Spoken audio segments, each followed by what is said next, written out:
Asalaamu calaykum waraxmatullaahi wabarakaatu. Waxaan halkan ku bilaabaynaa cashiro barashada luqadda Ingiriiska gaar ahaan qaybta vocabulary ayaan xooga saari doonaa haddii Ilaahay yidhaahdo inagoon xooga saarin marka grammar iyo maaragtay waxyaabo la xiriira bal waxaan xooga saaraynaa inaan vocabulary-ga kobcintiisa inaan xooga saaro ayaan isku dayaynaa haddii Ilaahay yidhaahdo taas oo anfacaysa qofkii beginner-ka ah iyo sidoo kale qofkii dee luqadda wax badan ka garanaya keliya u baahan inuu kobciyo erayada luqadda uu markaasi ka garanayo si isticmaalkeeda ugu fududaado. Waxaan ka bilaabaynaa haddii Ilaahay yidhaahdo conflict wordska erayada tilmaamo dagaalka iyo waxyaabaha la midka oo kale iyo loolanka iyo waxyaabahaas tilmaamo ayaan ka bilaabaynaa. Haddii Ilaahay yidhaahdo waxay casharada noqon doonaan kuwo u dhici doona ama loo dhigi doono sida tani. Kow waxaan soo qaadanaynaa ereyga, waxaa sidoo kale aan soo qaadanaynaa definition-ka ereyga ama qeexidda ereyga iyo waxa loo isticmaalo. Sidoo kale waxaan ku labaynaynaa markaasi inaan gelino context iyo maaragtay sentence dhammaystiran inaan gelino si aan ereygan u aragno isagoo la isticmaalayo. Taas markaan samayno kabacdi waxaan samaynaynaa ereygan erayada la midka ah ee isku macnaha yihiin ayaa iyagana 4 iyo 5 iyo 6 ayaan iyagana insha Allah idin raacinayaa. Taasi markaan raaciyana waxaa intaas kugu dheer iyadana erey walba oo ereyga isku macno yihiin isaga oo wata jumlad oo isaga laftiisa sida loo isticmaalayo isagoo context ku jira inaan isagana aan kula wadaagayo. Waxaan filayaa inaad dhammaantiin casharadan tani ay noqon doonaan kuwo aad ka wada faa'iidaan haddii Ilaahay yidhaahdo. Marka waxaan hadda gelaynaa haddii Ilaahay yidhaahdo conflict words erayada tilmaamaya loolanka ama dagaalka tilmaamaya. Waa tahay ereygeena maanta ugu horeeya ee aan qaadanaynahay horta conflict waa isaga laftiisa ah erey tilmaamaya dagaal, waana erey caan ah oo aad wada garanaysaan. Laakiin dhammaan erayada kale ee wada hoos imanaya oo dhan waa inaad garataan waa erayo la macno ah marmarka qaar wax yan ku kala duwan laakiin ay isku macno yihiin. Waayahay ereyga ugu horeeya waxaa weeye controversy. Ereygan definition-kiisa waxaa weeye a prolonged public disagreement or heated discussion. Wuxuuna leeyahay markaasi waa loolan maaragtay waqti muddo dheer socday ama haddii si kale loo dhigo waa heated discussion yacni waa dood kululaatay oo kale. Marka ereyga xaaladaas oo kale ayaa loo isticmaalaa. Waxaa laga yaabaa inaad isweydiinayso waar isagoo sentence ku jira ama isagoo context ku jira maad i tustay. Waa kan sample sentence-ka iyagana waan kula wadaagayaa. Sentence-keena ugu horeeya ee meesha ku jirayay ama context-keena ugu horeeya waxa uu leeyahay waa political controversy.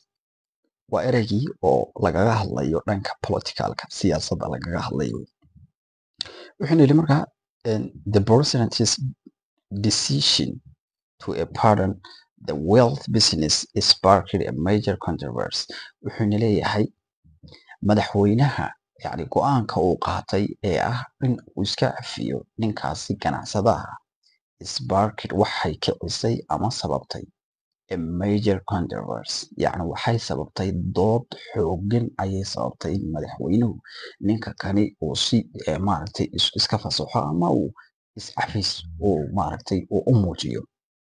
Marka waa ereygii oo hadda political oo isticmaalay. Sentence-ka xiga wuxuuna leeyahay the actor faced controversy after making offensive comments during an interview. Wuxuuna leeyahay ninkii actor-ka ahaa waxa uu la kulmay wax la yidhaahdo dood ayuu la kulmay.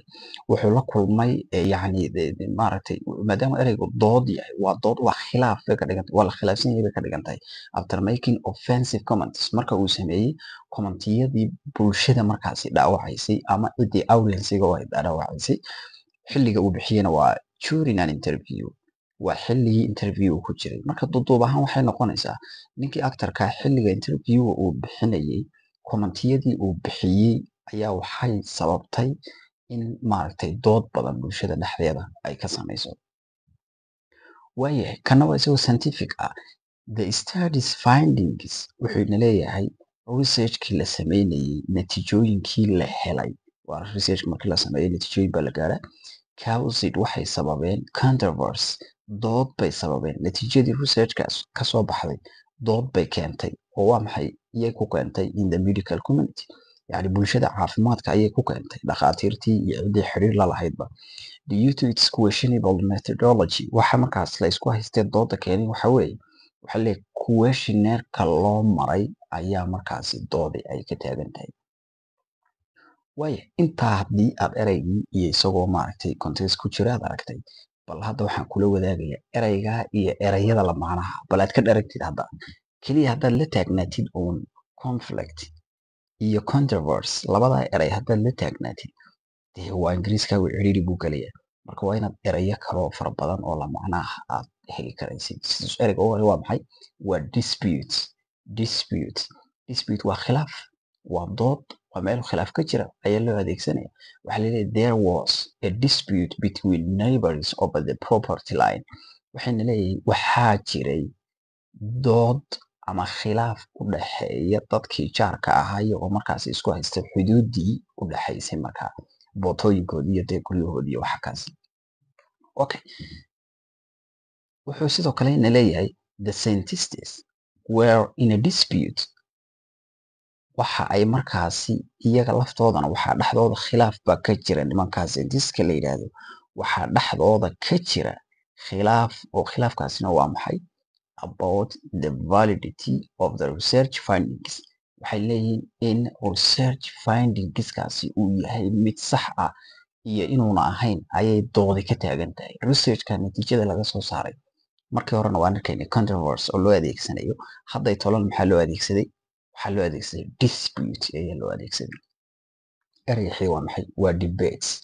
Debate waxaan mar walba aragnaa marka tusaale ahaan madaxweynayaashu ay tartamayaan tusaale ahaan ay qabanayaan maaragtay dood oo kale. Marka waa khilaaf waxyaaba isku doomarsan yihiin baa jira. Siyaasadda way ku kala duwan yihiin. Marka dood wey. Debate waa khilaaf marka. The new law sparked a heated debate in the parliament. Wuxuu markaa ina leeyahay the new law sharciga cusub ee ay tusaale ahaan dowladdu soo dejisay sparked waxay sababtay oo kicisay a heated debate, yacni khilaaf aad u kulul iyo muran aad u kulul ayaa waxay ka dhex kicisay in the parliament. Baarlamaankii ayay ay khilaafka ka dhex kicisay. Eegada waa debate weeyaan. Waa tahay. And there is ongoing debate. Waxaa jira markaasi khilaaf socda oo maaragtay khilaaf socda ayaa jira oo khilaafkaas oo ah about the whether social media harms mental health. Khilaafkaas oo ah in social mediahu uu saameyn ku yeesho maskaxda aadanaha. Marka dood baa ka taagan, khilaaf baa ka taagan, aanan heshiis markaasi lagu ahayn. Erayga saddexaad waxa weeye uproar. Erayga saddexaad waa maxay? Waa uproar. Uproar waa maxay? Isaga laftiisa waa khilaaf. Wuxuuna leeyahay the sudden ban on the popular app. Yacni xidhitaanka degdega ee la xidhay abkii caanka ahaa tusaale WhatsApp oo kale ka soo qaad. Caused wuxuu sababay an uproar among users. Wuxuu sababay khilaaf iyo maaragtay muran ayaa wuxuu ku dhaliyay dadkii isticmaalayay ayuu ku dhaliyay. The last one waa isla eraygii ugu horreeyay ee maaragtay conflict words baan nidhi. Conflict lafteeda ayay uproar isku macno yihiin, debate isku macno yihiin, dispute isku macno yihiin, controversy isku macno yihiin. Marka maxaan odhanaynaa? Waxaan leenahay the conflict between the two departments. Murankii ama dagaalkii waxaan loolankii u dhexeeyay departmentiyada shirkadda ayaa slow down wuxuu hoos u dhigay the project, the quality of the project. Quality-gii iyo tayadii projectiga ayuu hoos u dhigay. Khilaafkoodiiba hoos u dhigay. Okay. Waxa kaloon odhan karaynaa oo soo qaadanaynaa there is a growing conflict between tradition and modernization in society. Waxaa jira markaasi loolan ka jira bulshada inteeda traditionalka iyo inteeda sidoo kale xadaaradda iyo albaxnimada la qabsatay. Labadaas mar walba iska jiraan oo bulshooyinka sida Soomaalida maadaama miyi awgeyn iyo aabbahen badankeen hadda ay weli miyigii ay maaragtay ku maqan yihiin ama ay miyiga kasoo jeedaan ama bulshadeena badankeed iyo dee dadkeena familka ay miyiga u badan yihiin. Waxaan nahay bulsho qaybna traditional way ay u dhaqanto, qaybna ay sidii casriga ahayd ay u dhaqanto. Marka mar walba loolan baa jira. Conflict saasaa hadda loo isticmaalay. waxaan halkaa kasii wadaynaa marka casharada nooca kan vocabulary mar walba waxaan soo qaadan doonaa conflict wordska. hadda hal mid ayaan soo qaadanay, muxuu ahaa controversy. erayo badan oo kaloo conflictiga ku saabsan oo mid walba uu wato erayo lamid ah ayaan insha allah idinla wadaagi doonaa. muuqaalada soo socdana waxay weli kasii hadli doonaan erayada ku saabsan conflictiga iyo dagaalada iyo waxyaabaha kan ku saabsan ayay noqon doonaan. waxaan rajaynayaa in cid walba luqadda ingiriiska ay u baahan tahay oo cid walba ay u baahan tahay inay ka faa'iidaysato. muuqaalkana dhalinyarta kale sii gaarsiiya. intaan muuqaalka dambe ku kulmaynana sidaas iyo nabadgelyo.